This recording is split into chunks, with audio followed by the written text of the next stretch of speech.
Welcome to the first day of the rest of your life. My name is Andy Zaremba, and with me behind the helm, without a camera today, is of course Mike. Hello, everybody. Welcome back to another episode. I'm happy to be here and very, very grateful just to have this day on this beautiful planet.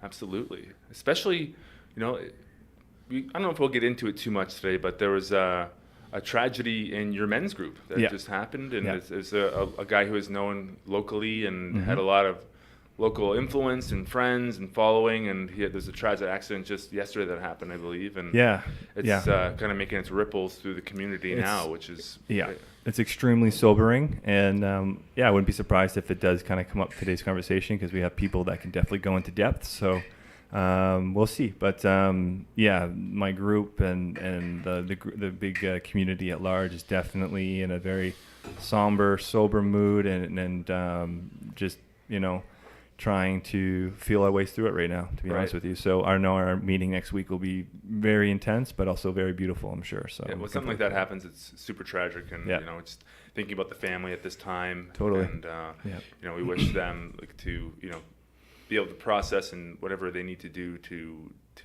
process this move forward. Tragedies. But I don't even know what to say about it, to be honest. Seriously.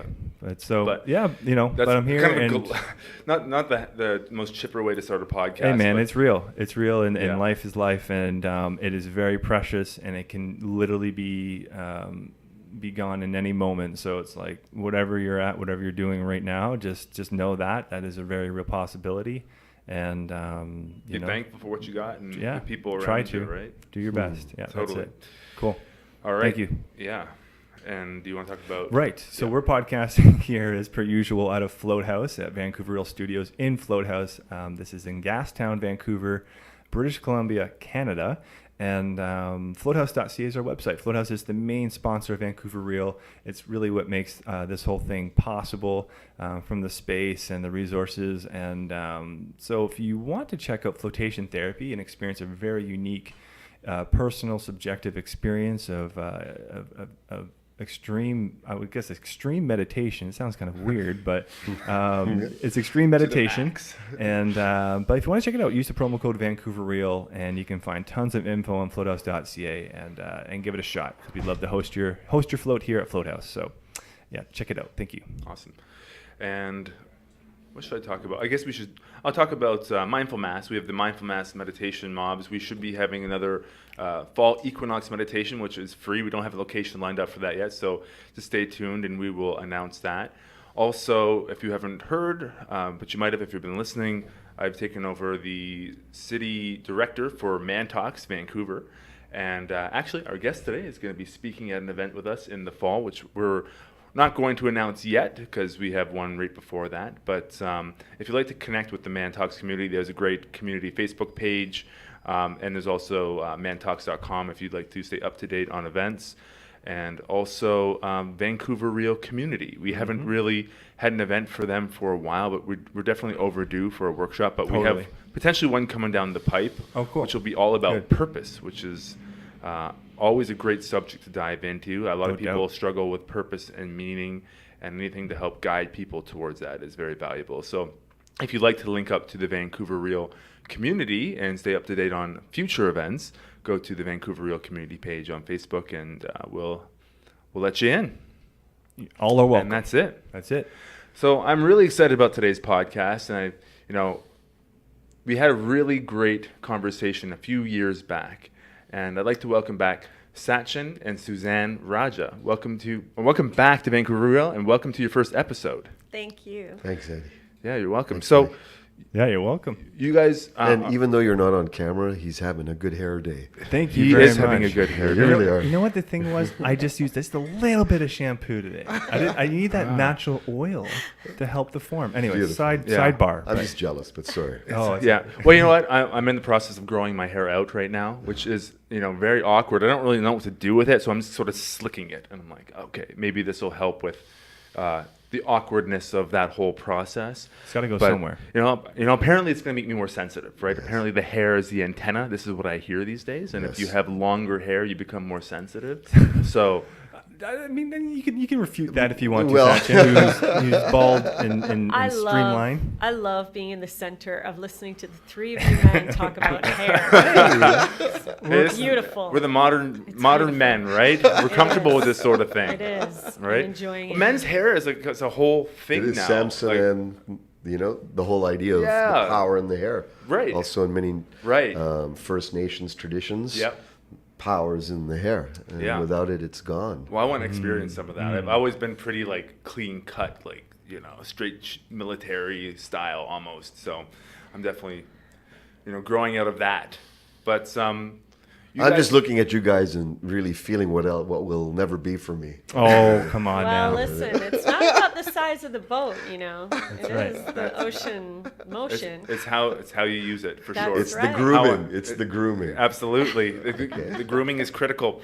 So you guys are from WarriorSage.com, and I know you guys have a lot of different retreats. You guys host retreats for executives and CEOs, and you train a lot of really big names. You work with corporations. But why don't you give everyone here an update about what you've been up to for the past few years and what you do? Our main work is we work with leaders who are in positions of making big change in the world, and our focus is to help them stay dialed into that mission. I believe that those who are really in a peak performance mindset already, what's their next level of movement, their next level of evolution? And for me, it's actually going way back into Taoism.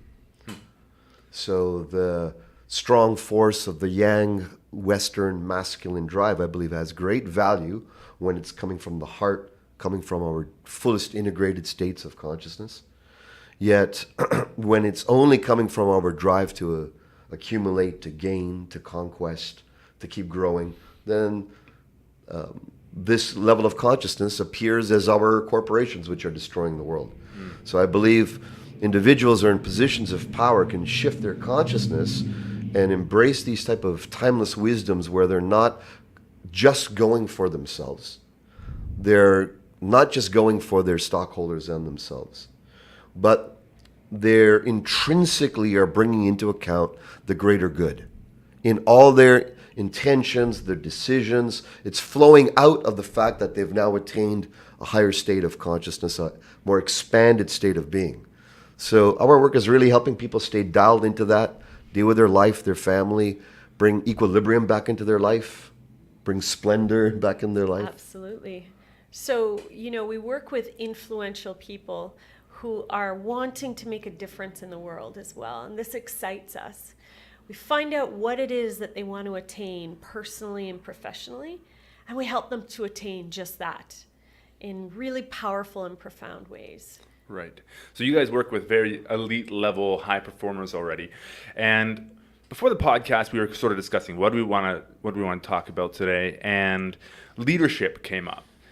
And typically people in that CEO position traditionally has been very sort of top down, authoritative. A lot of corporations still probably have that structure. And there can be an effective way to run a corporation, but it's like, there's that old Russian phrase that the fish rots from the head down. Yes. So if that leader, that CEO doesn't have their head on straight and have their values in the right place, well, what does that say for the rest of the corporation, right? Exactly. So I'm guessing this is part of why you can impact potentially more people, because you're impacting the people who are the change makers and the decision makers within those corporations, and if they're moving in a great direction, then Exactly. they're more likely to get that company moving in a good direction. Absolutely. There's a deep schism in society and business that success means, it's cancerous in a way. There's, if you keep growing, it's going to be eating up its own self, a cancer cell, and die eventually on its own. Although its growth rate is extreme and fast and voracious in its appetite, and it as an entity grows very quickly and powerfully and feels it's strong on its own, but it doesn't realize it's eating its own food supply. Right. It's destroying itself eventually and its whole beingness. Why? Because it's lost its symbiotic relationship with the whole, with the greater good. Right. It does seem like that is a common affliction going on the planet Earth these days. We are consuming everything. We're about mass production, mass consumption, and that is really the root cause. And the Earth's population is going to rise to, I think, 9 billion or something by 2070, in and around there is what they say. So I think we have like around 7 billion now. So we've got a lot of mouths to feed, right? And we definitely need to, flip the switch and become more sustainable in some way. So absolutely. I'm guessing if you can sort of tap into these CEOs and like get them connected with more of, well, maybe a heart-centered consciousness as opposed to just potentially just straight from the head, like maybe ego-driven, where they're just going after whatever they're going for, and they're having success in the short term. But like you said, it's going to eventually like devour all the resources on the planet, and we're going to be stuck here, exactly. What happened? Well, this modern term of, crushing it. Obviously, it has a connotation of my willpower is overcoming, conquering any limitation in myself. Yeah. I'm growing beyond my limitations. Great. It has a connotation. But also built into that language is that sense of self-destruction. I'm crushing it. Yeah. Always in the Great Tao, it says anyone who's crushing it sooner or later will be crushed. It may be the divorce that's around the corner. It may be the children that there's alienation from. It could be the distancing from their health. It could be feeling a disconnection or lack of connection to higher meaning and deeper purpose and altruism, or feeling that my life has any meaning greater than just survival and week to week, right? Right. So for me, we already have, I believe we already have all the environmental solutions. We have all the business solutions. We're not lacking in solutions. We're not lacking in brilliance. We've got some of the most brilliant minds everywhere right now working on the forefront of making great change on the planet. And the accumulation of all the brilliant minds that came before us as well. Like everyone built upon everybody else. Like it's all there. What I feel right now is much needed is galvanization of resolve. Break that down a bit. What do you mean by that? So that means, what? We as individuals and as leaders, we're all leaders, let's face it. We're the leader of our household, if we're a family man. We're a leader of our own self, if we're an individual living in life and working our way through life. And if we're in charge of more than others or supporting others or influencing others, which we all, I believe, and I know are, each and every one of us are already in a power position of influence. And if we don't believe so, it's our own illusion.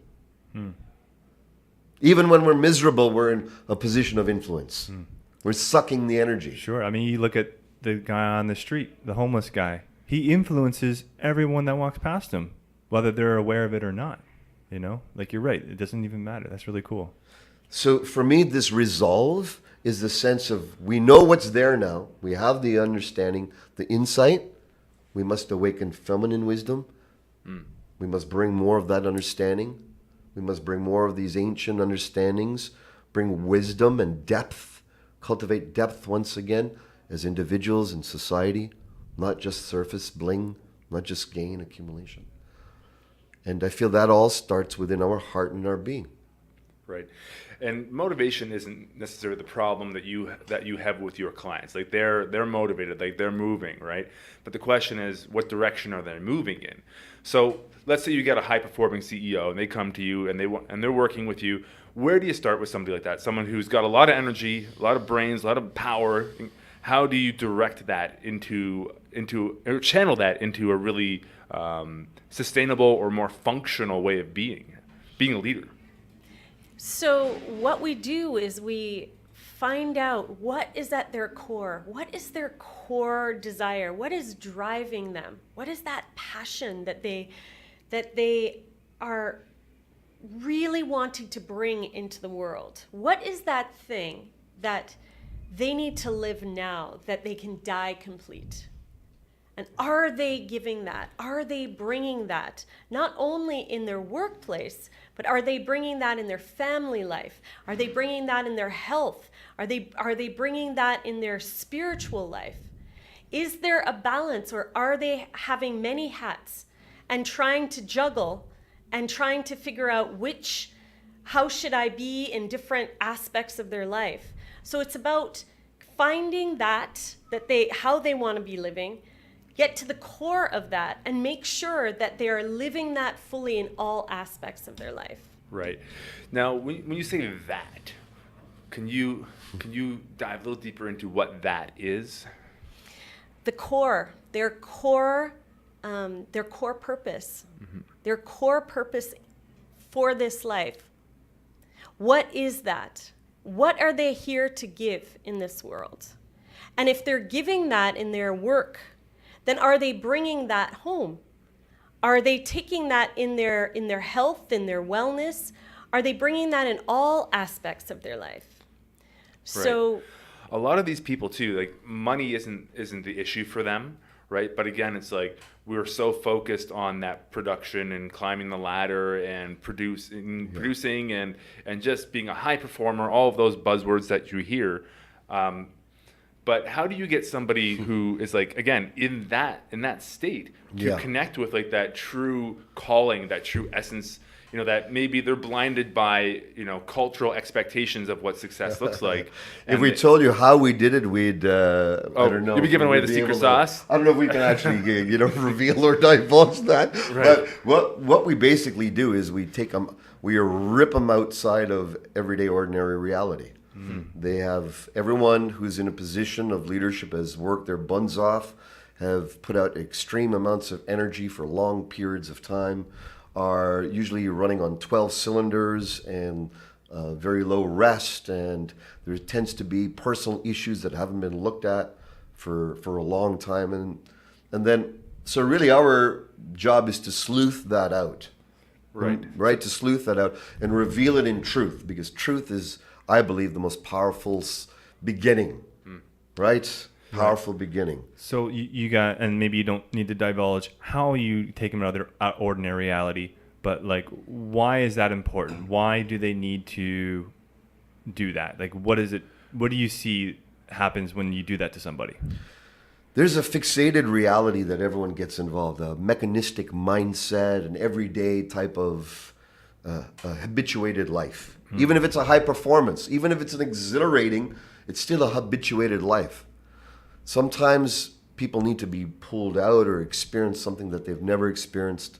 Sometimes for us, it's taking them on shamanic journeys. Sometimes it's taking them into the eye of the warrior within themselves that they've never touched or faced, the spiritual warrior within themselves. And the outward warrior, we can all utilize. We can all have the fierce fighter. I'm talking about the spiritual warrior aspect, the one that has a noble mission, a connection to something greater, and call it the ephemeral, call it the divine, call it God, call it truth, however it appears to individuals. I believe that each of us as leaders, that spark of our ultimate leadership is actually sourced in that magnificence. And when that magnificence is touched, its light is so bright, it brings light upon the shadows that brought the leadership into particular places, but based on egoic tendencies, or the desire to prove something, or the desire to show dad or mom or society that I'm a somebody, or whatever the psychological drive was that drives people into insane levels of intensity, which then pushes the whole company. Right? Yeah. So this is not an individual issue. This is a cultural issue. It's a culture in the family, the culture with the extended societal family, and the culture in business. Now it's so overlapped that this extreme forcing of life is destroying us. So I believe that we first have to come to equilibrium, come to our own inner splendor and radiance.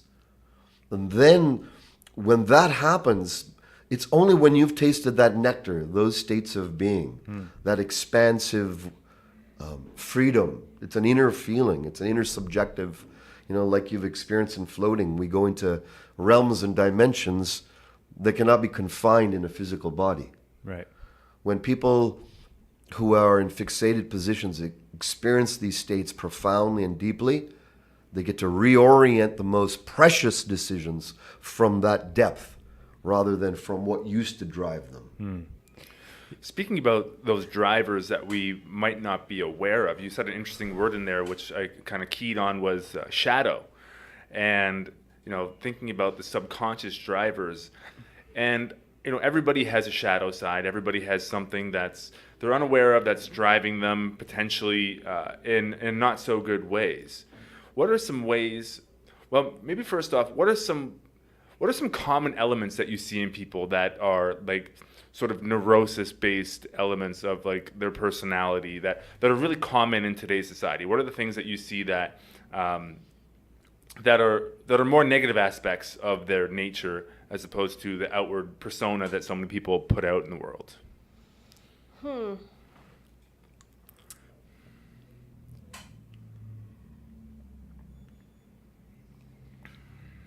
So, we were speaking about being driven and so wanting to get to the end result and not knowing why they're so driven. They're driven because maybe they have a familial mommy daddy wound. Right.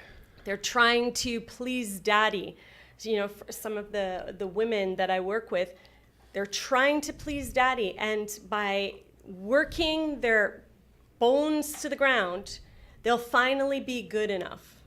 So one of the shadows is not feeling good enough, and the daddy, Like, mommy not enough. wounds, not enough. Yeah. Feeling that, Self-worth. Absolutely. I had this medicine experience a few years ago, and I was really exploring that sense of lack. There's this inner sense of lack within myself. I'm like, what is that dissatisfaction that seems to be there? It's always this little dissatisfaction. And I really went in, and I kept going just deeper and deeper and deeper and deeper. And it was strange because I was just going internal into my consciousness, which is very difficult to explain, but I was just bringing my awareness there to the point where I was just following my pain all the way down. Yes.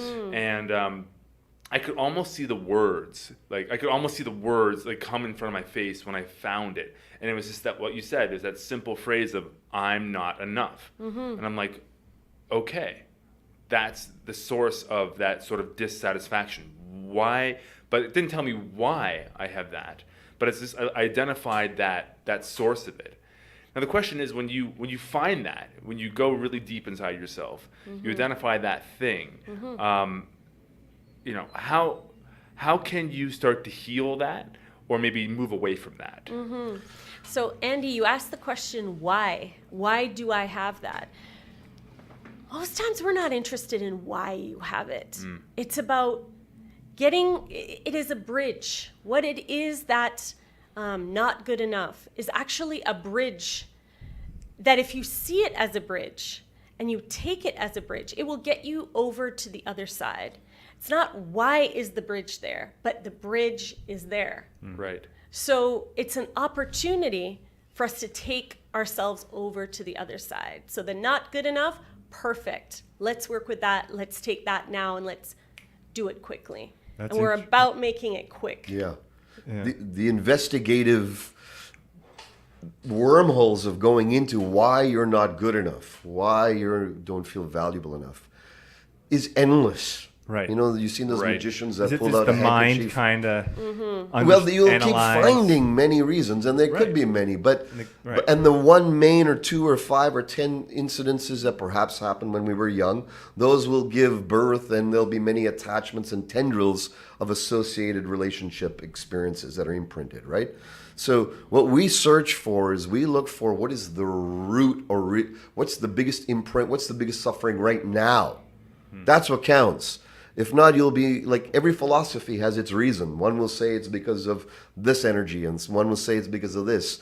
You go to 1,000 healers, they'll give you a different color for each reason. Right? So our main focus is finding what the root, not the why it's there, as Suzanne was saying, but transforming it. Now, how do you transform it? That's the question. Okay, so I'm going to paint very quickly this idea of this philosophy or this idea called decision of defeat. Okay, so let's say I can remember a little story from mine when I was a young fellow, probably 12 or so. I was in school and there was this girl I liked, Kathy, and I was nervous to approach her, and finally I mustered up enough gumption to approach her, and I said, hey, can I take you for lunch or whatever? And all her friends were around and started laughing. And I got really dejected. So part of me says, I'm a guy, I like girls, so I moved towards girls. I made a decision, girls are awesome, I want to move towards them. So decision towards the girls. Now I had this bad experience, which I looked at it as a horrible experience in that moment. That's how it got imprinted. So now girls are unsafe. Right. I like girls and girls are unsafe. Both these energies are happening simultaneously for the rest of my life until they're investigated and seen. So when we have these halts, these procrastinations, when we have bigger visions within ourselves, but somehow we don't muster enough energy or break through or follow through to completion, we've got these hidden decisions of defeat. We made a decision underneath a defeated situation where we were down, we felt like we were a loser or whatever, and I'll never let that happen again. I'll never let men or women come into my life again. I'll never do business with a brown man or a white man or a black man. All these things just keep, and then it becomes societal, wider and wider. So when we can see that these obstacle states are rooted in this duality, this antagonistic duality called decisions of defeat, then we can start undoing the knot. Interesting. Right, because that makes so much sense, because we have all the tools that we need within us, right? We all have the hardware, right? Most of us have like the minds that can create whatever we need to, but somewhere along the way, we hit a roadblock, we get to a failure, and then we decide that, again, like you said, not going to let that happen again, right?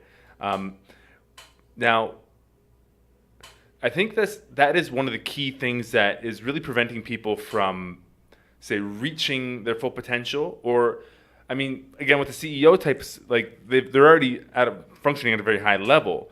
But how does that manifest when they're functioning at a high level in business? Right. That's what I mean. So I'm saying, how does that manifest in their lives when, like, let's say they're functioning really high, making a lot of money, but like the rest of their lives might not be so rosy. That's what happens. That tends to be the case, is that they put all of their energy, all of their focus into making money, making the career work, because of the core aspect of themselves that either feels like they're not good enough and they've got to go and make something happen. Yeah. Or for whatever reason that is, they put all of their attention into that, and then they fall off of balance. And they forget things like their health, things like their relationships. They often suffer because of that. And so for us, it's about creating a culture where all of the aspects of their life, their family, their faith, along with their finances and their fitness, is all in balance. Right. So working on the whole individual. Absolutely. Exactly. Right. And nothing nowadays can be done in segments. right. Everything is holistic. Everything already everything is else. holistic. That's right. Right. And also your relationships and your key relationships. And I should have mentioned this earlier, but you two are married, right? Yes. And you've been together for now 31? 31 years. 31 years. That's Crazy. quite impressive. One thing they say about relationships is that it can become the greatest mirror of your life. Like, relationships can be the greatest reflector of everything. And even though, it can be so easy to walk away from relationships, and I think in this day and age, people, they'll break up with their partner, or they'll get a divorce and they'll throw it all away instead of meeting each other and trying to work through that together. Because I feel like you can achieve like massive healing when you're able to do that. So what are some of the keys that you guys have learned over the past 31 years that has helped you grow as a couple and stay together and stay so strong? And not to mention, like, run these retreats and workshops together and be partners, not only but in life, but in business. And you maintain And this in parenting. And in parenting as well, right? You've done that journey, I know. So, how do you do that? How do you merge all those things and make it so functional, so harmonious? Thank you. Well, one of the key principles that we follow is something called passion equals polarity. So our passion is one of our number one values with each other. And so over time, rather than, it being over time and then slowly our passion wanes, our passion is stronger now than it's ever been. And it just keeps building and building and building. And so for us, our priority is to keep our passion alive. Right. And polarity means the electricity between us.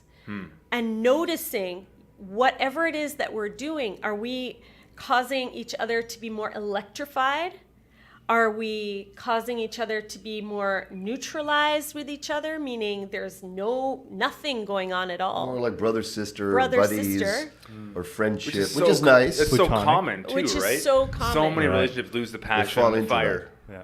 Exactly. So it's an awareness. and even worse, they repulse each other, right? Exactly. Right. Or are we repulsing each other by what it is that we're doing, how we're behaving, how we're being with each other? So it's an awareness, it's having that principle that passion equals polarity for us that has us be in that awareness of whatever it is that we're doing, we try to build polarity with each other. And in that, life is sexy, life is juicy. It's easier when we're hot with each other. It's not only an example for others to see and want to aspire to, but it's also it's a beautiful way to live our life, and that's part of our culture. Right. I'm guessing with that polarity, you're going to have obviously the extremes, and that keeps the fire and passion rich in your relationship. You mean Whereas- arguments? Well, this is where I'm going With with a it. Jamaican What you fiery talking about, goddess? Andy? So I'm going to say, Picture perfect, buddy. Everything. well, right. So now that we've established it's not always super harmonious. It's not. I mean, we have our disagreements just like anybody else does. Right. We are human just like anyone else is. But it's how we show up to those things that makes a difference. And the willingness to show up. Yeah. And the We have a willingness. philosophy. It's our way of life. We've chosen to live a tantric relationship. Right. And for us, a tantric relationship is a relationship where I'm in devotion and she's in devotion. We're in devotion to each other's evolution. Right? What is my beloved's greatest shining? What's her greatest life experience? What could that be for her? And I'm doing my best to deliver and support her and uplift her and fan those flames. She's doing the exact same for me. So when we're in argument, we remember that.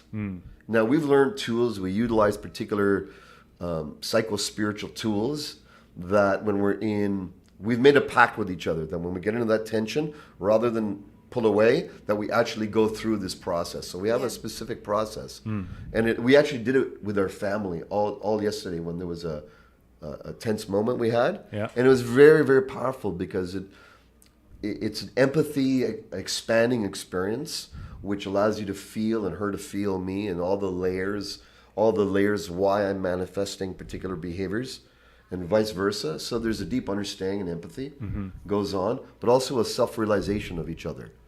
So I believe that if you're going to be in a relationship for the long term, if you choose to be in, then why not make it devotional? Why not get behind evolving each other for a lifestyle? If not, you're going to get bored. It's going to get flat. In your Right. opinion, how critical was it to have that sort of like philosophical approach that you're both aware of like this Tantra philosophy and this practice, and like how critical was it to be on like that similar wavelength, to actually have that structure to work with and that practice to work with? Do you think that was like foundational?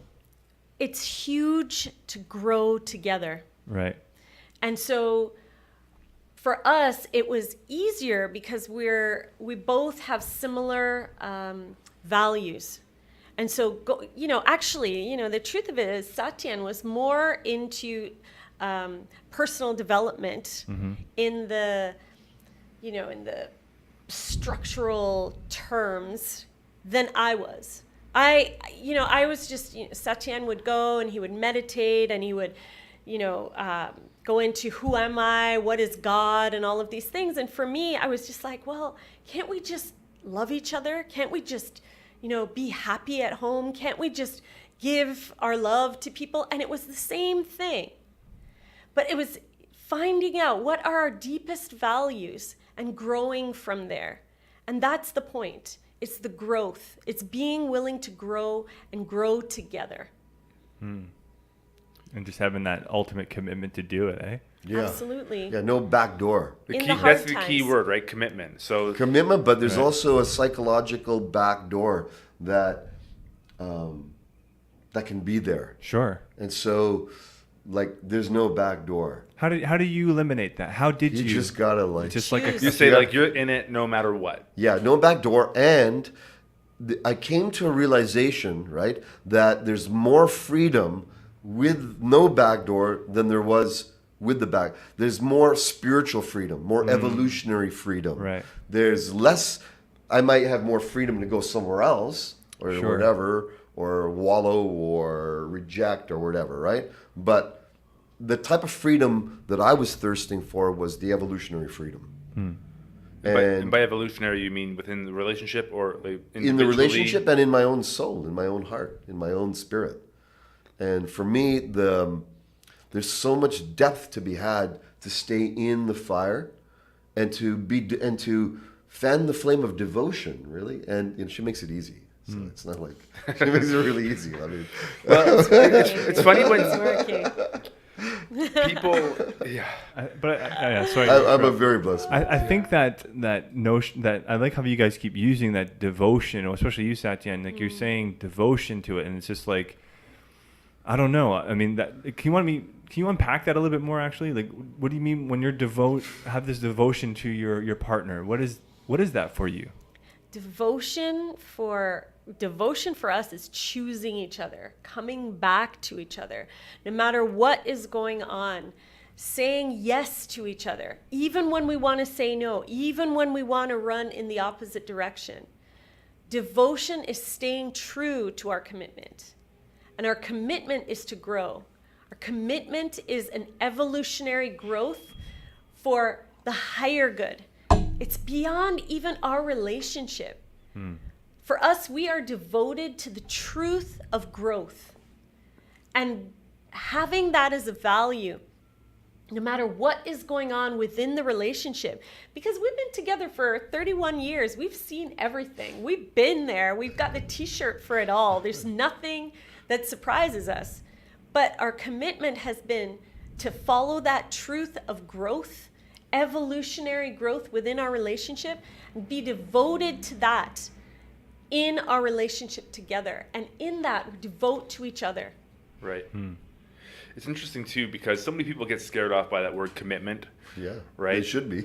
well, it's not easy, right? No, man. But when you do commit and you put constraints on something, it actually does open up a whole nother world of possibility within those constraints, right? And that can go infinitely deep and keep going probably forever, So it's like you think you're limiting yourself in options, like I can't go and be with another partner, I can't walk away from this. But really you're opening yourself up to a whole journey which is crazy beyond deep within the relationship, as opposed to just like, spreading out your energy all over the place. You're just bringing it together. Yeah, breadth versus depth, right? Here's something we're going to throw in, okay? With us, in our relationship, we try to have as least amount of constraints as possible. So if Satyen wants to go and be in a relationship with somebody else, he's free to do that. If he wants to go off and go travel by himself somewhere, he's free to do that. There is no, I don't hold a constraint on him and say, no, you can't do this, no, you can't go there. And he has the same with me. And I think because of that, we keep coming back to each other. Because there's not a clench. It's not a hold that says, no, you can't. It's a allowing of what is your highest, what brings you, what is the deepest joy for you? What is your heart's desire? And can I bring that for you, beloved? And I feel like that is devotion. That's huge. Yeah. Because it's kind of like if, like if you're truly motivated to see your partner grow and explore and live the fullest, richest life they want to, they can, they need to have at least the space to do so. And yeah, you're right. Maybe like they like think, well, this is what I think I need to do to experience this. I want to experience this or whatever it is. Yeah. And if you're truly in their best, in devotion to them and serving them and like in support of, I want you to have the best fucking life ever. And that's what you feel you need to do. Then you'd hope that, you let them you support their choice. Yeah. Right. We support the choices we make out of love, not fear. Yes. And, it sounds very altruistic, and it is, because in practice, sometimes it's very difficult these days, right? In real practice, right? Sure. But the key is that I've experienced for myself is, in relationship with you, is I enjoy when she's enjoying life. Keeping it simple. So for when she's in enjoyment of life, I enjoy life. Now, that can be codependent in one way if it's dependent, that if she's not happy, then I'm not happy. That's codependency. But she's happy and my happiness is magnified, is interdependence. Right. We uplift each other, right? And so it's like, that's really what it's about. And imagine, this feeling of, okay, I'm in devotion, but knowing that she's in devotion to me, I got a place to lean on. Like emotionally, spiritually, go. You know how freeing that is? That's freeing in a very profound, deep soul level. Where I feel the same. I feel the same when you are there for me, and I can lean on you, and I know that there's no back door. You're not going to leave, and within that, there's so much room to grow. Are there any, say, non-negotiables, like something that you would like if one of the other crossed the line? Is there something that you would walk away from, or is that just not possible? Because it's something that because every relationship has if like the typical one is if you cheat on me, it's over, right? So for us, physical abuse, everything we're saying does not count. Everything we're saying is for everyone who's not in a physically abusive situation. I want to get all this clear. Everything is here is in a healthy, balanced, healthy relationship. If there's people, just that to make it caveat. We're not advocating furthering one's devotion, going the extra mile if someone is harming you or in any such way. Right, emotional or physical. Anyway, any form of harm. Yeah. So please, let's just get that clear. Yeah. Okay, so if you're in those circumstances, that's a whole other experience. We can discuss that another time. But the main thing to say about that is love yourself enough to walk away. Just walk away. Well, one thing I was thinking when you were talking there was just before was for you to be able to be in this relationship requires a certain level of just your own work that had to be done as well. For you to be truly happy, just for her to be happy. It's really your work that allows that to happen, and we're on one level of it, I guess, right? Yes. Would you agree to that? Absolutely. And vice versa, right? Absolutely. So you like this element of the individual journey within this collective, dualship journey, I guess, of what you have going on. But it's like, and it's probably constant, probably never. But both seeing that in each other and supporting that process within each other, and then having this dynamic dance of the two of you is just. Yeah, and that's where you can start to get into this, open up to new possibilities, because you have two people who are on this internal solar journey through life, but yet they're dancing in this vortex together, right? Yes. Yes. And that's where it's like, what is that when you're both on that trajectory? And that's where you get 31 years and still like passion and purpose and working together and like transformation and all that shit. So speaking of transformation, yes, that seems to be your forte, right? That's what you guys focus on is transformation. Yes. And in that spirit of like continuous improvement and working on yourselves, what are some of the more powerful transformational experiences that each of you have had throughout your life to help you bring you to where you are now? There was about 3 of them before, 3 o'clock today, and how many yesterday? Oh my gosh. I think Transformation. Let me just start with our marriage in itself. Right. So Satyen and I are from two different cultural backgrounds. So he's from Hindu background, Indian Hindu, and I'm from a Catholic Jamaican background. Which, you know, if you look at us, you can't necessarily tell the difference. But if you knew the cultures, you'd know that they are completely so different. Totally. So if you've seen My Greek Wedding, I don't know if any of you have seen that, Oh, yeah. but it's basically a story about two completely different groups of people. That's what our families were like. It took Satyen 8 years to commit. So we talk about commitment. Took 8 years for him to say, I'm really ready now to get married. Right. So that in itself was huge, you know, and our families were feuding forever. And then when we both decided, I mean, I had decided 8 years before, but when you finally decided and I decided that this was it, the commitment itself was what, you know, held our hand for years and continues to do that. Interesting. Nice. You know? And our families came together. Our families came together so beautifully. And A personal interest for myself, I'm Yeah. actually getting married in August, and my fiance is Vietnamese. So we Wonderful. definitely have Yeah. some cultural differences within our two families. Yes. So what has been the way you've helped those two families like merge and blend each other like relatively I enjoy peacefully? I enjoy all, you know, so I came from a very Hindu background, right? Very different background, right?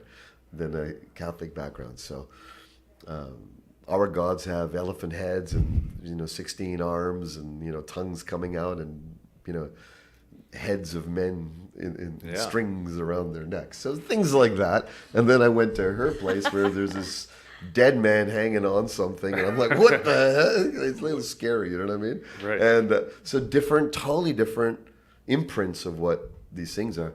But I learned to love it. You know, I saw this movie when I was a kid, and it was a Jewish young boy and a German young girl, and they would meet and be friends just during this tension, just before all of that. You know, Before the war. Holocaust, and just before all of that was going down, Right. all the tension was mounting. And when I saw that movie, I went, anyone can love each other. And so I learned to love and embrace and just, you know, Stephen Covey says it, right? Seek to understand first before trying to be understood. And when those words really touched me deeply.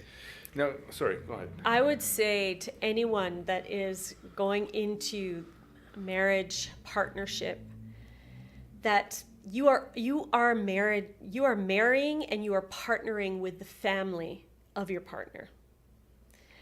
If you want it to last, Yeah. you're partnering with them.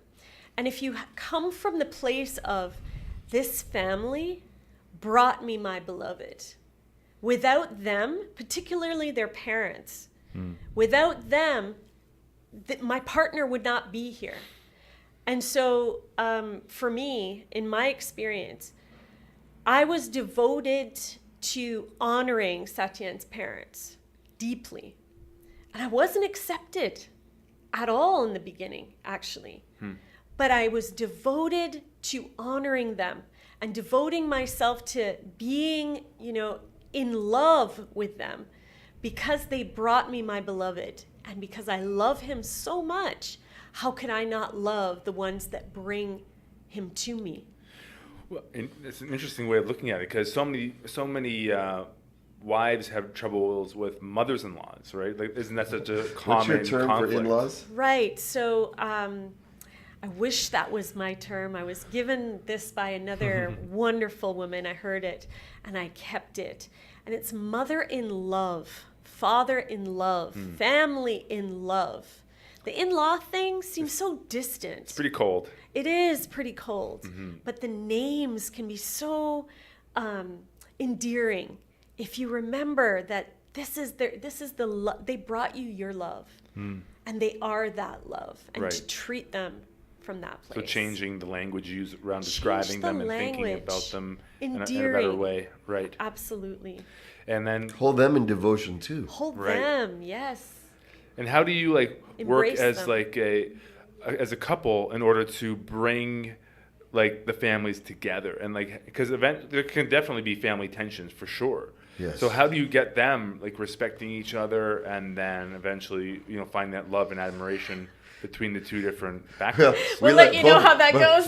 Both Oh, our families, okay. both our families like to party, which is good. Okay, they that's both good. like to celebrate. So when we get together, for Christmas or some type of larger occasion, then we all party together. My mom makes your father his favorite special sandwich. his special sandwiches because he doesn't like too much Indian food, but he not like in the slightest or any, but he will eat her chutney sandwiches, cucumber chutney sandwiches, and my dad and your mom ham it up all the time. Yes. So we believe just bring people together, have a good meal, have good food, Right. and let people work out their Keep own it stuff. simple. Right. eh? Satyen's all about, just bringing them together and see what happens, which sometimes works, sometimes doesn't, and that's okay. It's always worked. I believe to just let them be them. Just let them be them, love them. And it's actually a combination. Invite them to come and be together. And if they choose not to, that's okay too. Just let them be. Just because you fell in love and got married doesn't mean you have to force them together. And sometimes we often try to force it, and then it turns in the opposite direction. Just love them where they're at. Show them your love, and soon, they'll feel that. And who doesn't want to be part of that? Right. Right.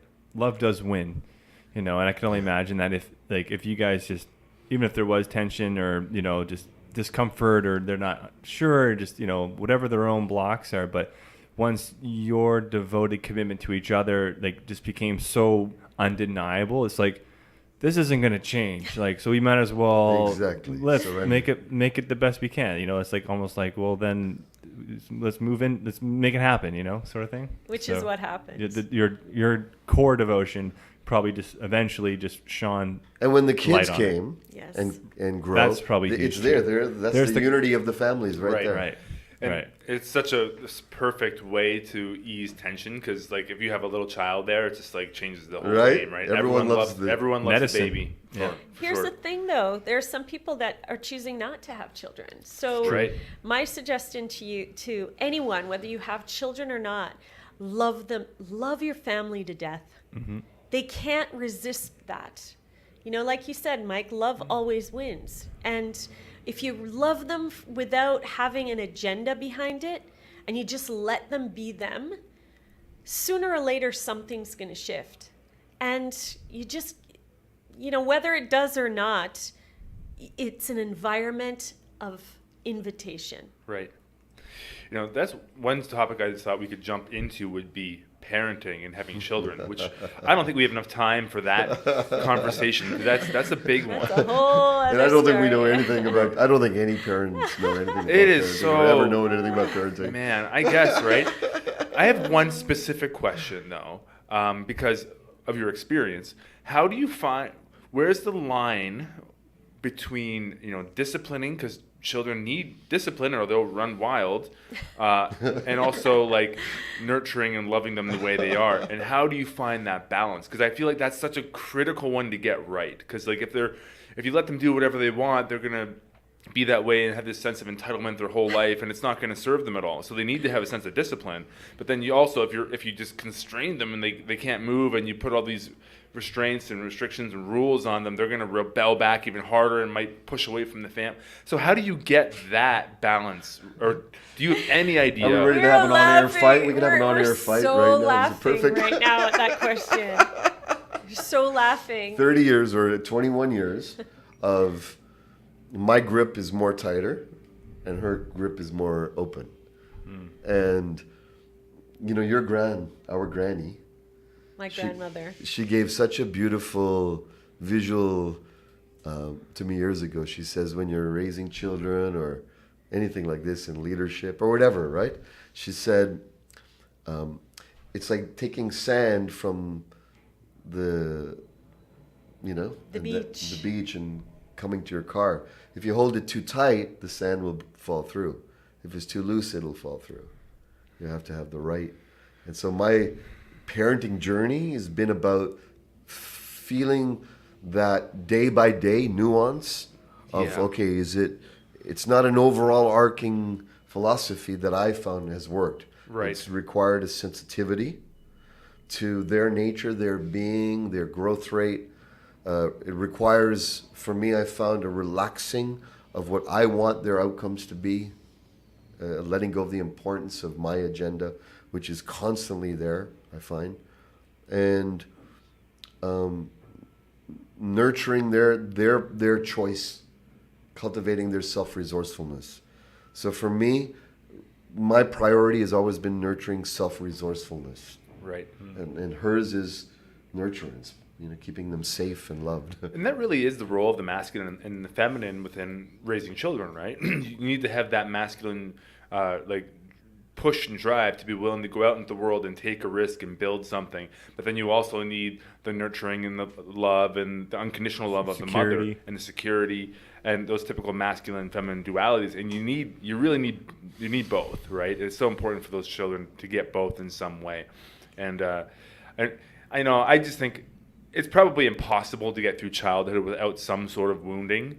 And then, so my thing is, like, I'm going to do the best that I can. Yes. And it's just like, well, eventually they're going to have their own things that they have to develop and get past as they get older as well. So it's like, you can't nerf the world. You can't protect them from everything, right? So life is going to happen to them. So it's like, how do we, find that middle ground of like the right amount of discipline, right amount of love and nurturing, and just being okay with that, because parents are learning too, right? It's like when you have your first child, as Mike recently just did, and you're given that baby, it's just like, okay, this changes everything. Yeah. The game is now changed permanently, right? And that little thing is so dependent on you for everything.